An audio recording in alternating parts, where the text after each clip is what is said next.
Welcome to Real Economy. This week we are in Athens, taking a pulse of the Greek economy and to see where it's headed. On the show today, we'll analyse the challenges of the terms of Greece's bailout with Administrative Reform Minister Kyriakos Mitsotakis. We'll also track the EU task force on the ground and explore the Troika strategy. We then look at the economics of investing in Greece. It's been a difficult road for the Greek people. To prevent debt default, they've had to take bailouts. For bailouts, they've had to meet tough conditions on reform. Take a look at the timeline of the crisis and you realise just how long Greece's problems have been going on.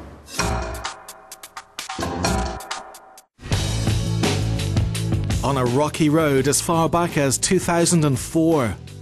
Greece had a budget black hole in 2009. Its credit ratings were slashed. At the beginning of 2010, the government announced tough austerity measures. Fears on a default on Greece's debts prompted the Troika to step in with a €110 billion aid package. A second bailout was then agreed. Eurozone leaders agreed a 50% write-off for debts. The Prime Minister announced a referendum on the rescue package. Criticism forced him to resign. In 2012, Greece reached a debt swap deal which cut its debt load in half. After two elections, a coalition formed a fresh government. It was given a 2-year fiscal adjustment extension. Reform measures will cut several thousand jobs this year. State broadcaster ERT was shut down, causing the coalition government's junior partner to pull its 2 ministers from the cabinet. For keeping the reforms on track, Greece secured a rescue fund of €6.8 billion.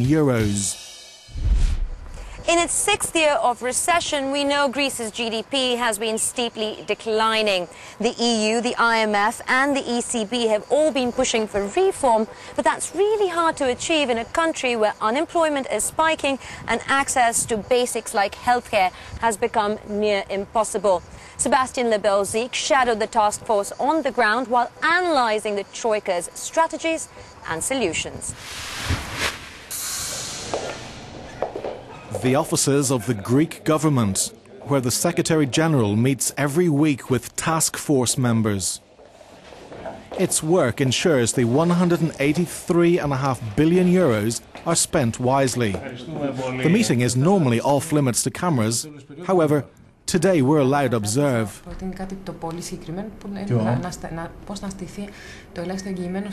We try to reform the economy and the whole Greek society, and in this endeavor, the help given to us by the Commission and by the task force is extremely valuable. So we have to speed up. For this, of course, we need time. You understand that you cannot solve or remedy the problems of generations in a matter of several months. Reform takes time. It's a difficult dilemma for Athens and the task force, but it's what Greece's creditors demand. The Troika includes the European Union, the European Central Bank and the IMF. The Troika sets targets for Greece. The task force helps Greece hit them. The Troika continually raises the bar to help the Greek government. The official programme of assistance ends in a year. Shock therapy is not over yet. After recapitalising the banking system at a cost of €50 billion, Greece's creditors hope to raise €2.6 billion this year from privatisation. Next on the Troika list, reform of the central administration. La Commission a ce rôle The Commission is playing 2 roles at the same time, the firefighter and the architect. Usually the architect will arrive after the fire. Here we don't have the time to follow the traditional model. Both teams have to work at the same time. Economic adjustment, structural reforms and technical assistance. The most progress has been made in just a year. But there is still a long way to go. The government and the task force hope that Greece will balance its accounts and reach a primary surplus by the end of the year. This excludes the cost of servicing its debt.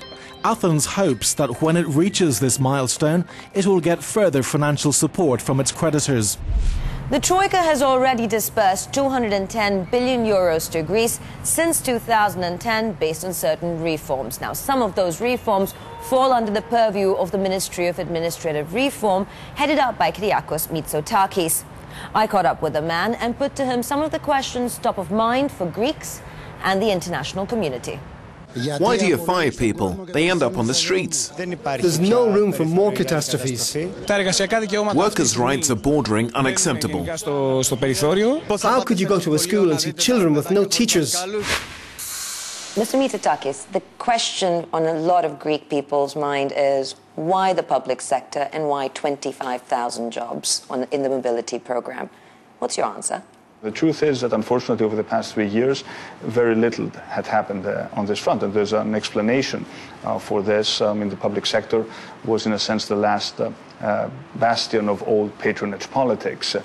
Unfortunately, that was one of the reasons why the country got into this mess in the first place. You've had difficulties in participation in the mobility program. What guarantee is there that this one will work? Because of the clientelistic nature of the Greek state, we have a lot of people doing sort of back office jobs, sort of protected from the heavy workload, and we don't have. These are also people at the end of the day who have been placed there by politicians. Let me make it clear: if the transfers cannot happen in a voluntary way, they have to happen in a mandatory fashion. No one is sort of guaranteed that they will do the same job for life these days. I mean, the rules of the game have changed. What confuses me is if you go through with this plan, you have also got a target of 15,000 people over this year and next year to be fired, but 15,000 will replace them. How are you bringing the numbers down? We have an obligation to bring down the size of our public administration by 150,000 employees over 6 years. We are achieving that target through natural attrition. We did shut down our state broadcaster, which was not an easy decision, but it did result in significant numbers of layoffs. The sort of 15,000 target for firing people was a target set by the Troika. The 15,000 exits do not contribute to the absolute numbers because we can hire new people. If you compare the progress of Greece versus, say, for example, Ireland, do you think Greece is too far behind?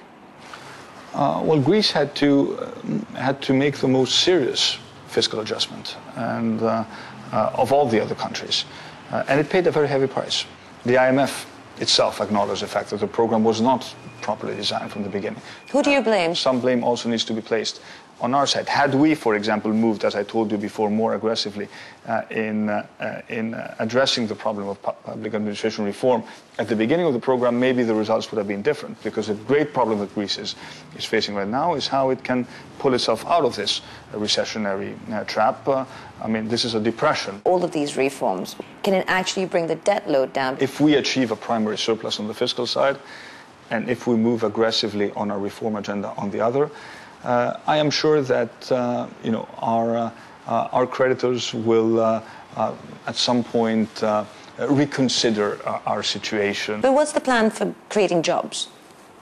Well, jobs will only be created through private investments right now. Public investment can only play a very small part in this. We've had significant interest, both by foreign and by domestic investors, and investments have been taking place. The fact that we recapitalized our banks was critical in terms of starting to provide liquidity for the real economy. We're completely reforming our tax code, making it much simpler. I'm not saying it's going to be easy, but I'm saying that there is a clear plan. Last year, the Athens Stock Exchange saw a steady stream of money. But foreign direct investment has failed to see the same level of enthusiasm. Unlike the past, when you saw companies like Costco from China invest heavily, a state asset sale plan has struggled to see buyers. Melina Tishtidu investigates the bureaucratic red tape welcoming investors. Η διαδικασία δημιουργίας επιχειρηματικού πάρκου στην Ελευσίνα. The process of establishing the business park started over 6 years ago. We've been given licenses from the Ministry of Development, the Ministry of the Environment, the Archaeological Office, the military authorities and others. However, the project cannot start because of a legal dispute with the two ministries. The story of the business park of Elefsina is typical of the bureaucratic labyrinth that keeps investments away from Greece. Foreign investment in Greece is being strangled by the red tape involved in getting business licenses. This bureaucracy adds up to between 7 and 16% of the total investment. Greece needs new innovative products to become more competitive and bypass the recession. Despite the complex business environment, Greek scientists are doing just that and making the most of the European funds. We're in Ioannina, the capital of Epirus, one of the poorest regions in Greece. The Department of Biomedical Research is working on a new field, regenerative medicine. With funding of €127,000 from the EU and €22,000 from Greece, Dimitris Kouroupis returned to Greece from Britain to work on the project. This is the first time for this promising and innovative sector of regenerative medicine. This is one of 181 priority projects the European Commission is funding with €11.5 billion. These projects are considered very important in Greece's development.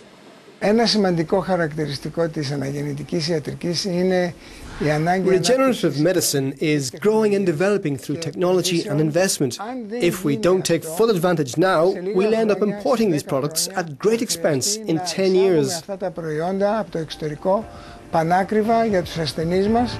To attract investment, whether foreign, direct or domestic, Greece needs to minimize its bureaucratic red tape. That's a wrap on Real Economy. We'll see you right back here in September after a short summer break when we'll get a pulse of the German economy pre-elections. Until then, thanks for watching. Goodbye.